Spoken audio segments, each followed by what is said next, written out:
God, internet connection here is so bad.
Wake up one day and say, I want to start companies or I want to build businesses, but I do think I am always someone where if I see a problem and I feel like I have a solution, I want to build it and I want to grow it.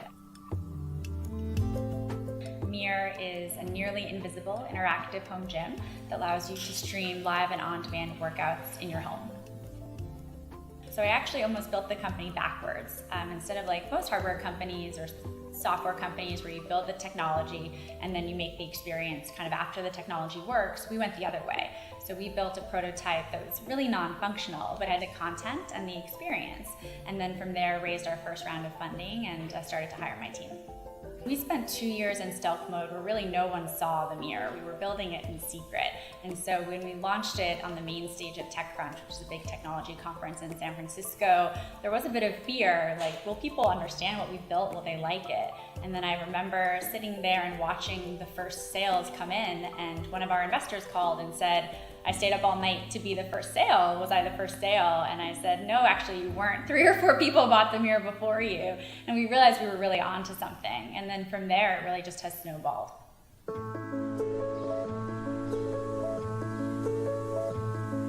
Most startups are really built around the principle of building things quickly, shipping fast, and then improving over time.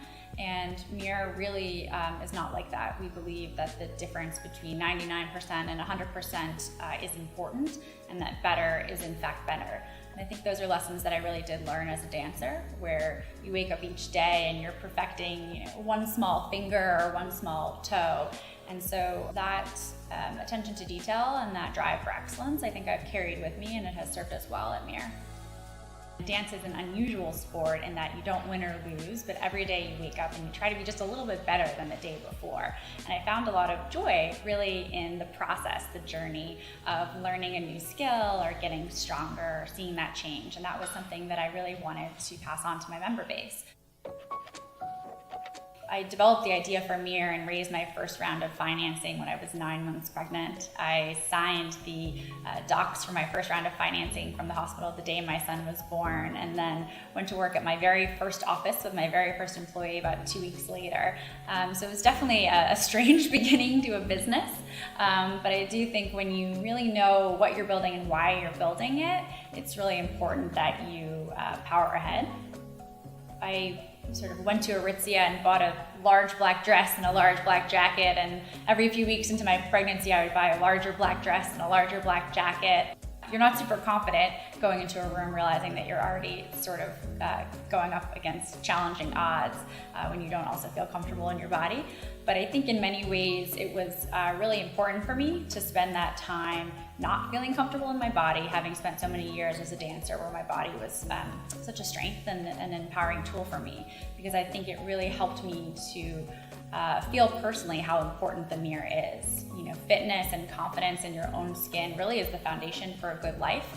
And so for me, having spent that time realizing how challenging it is to not feel comfortable in your own skin, I think it was an important lesson for building a company.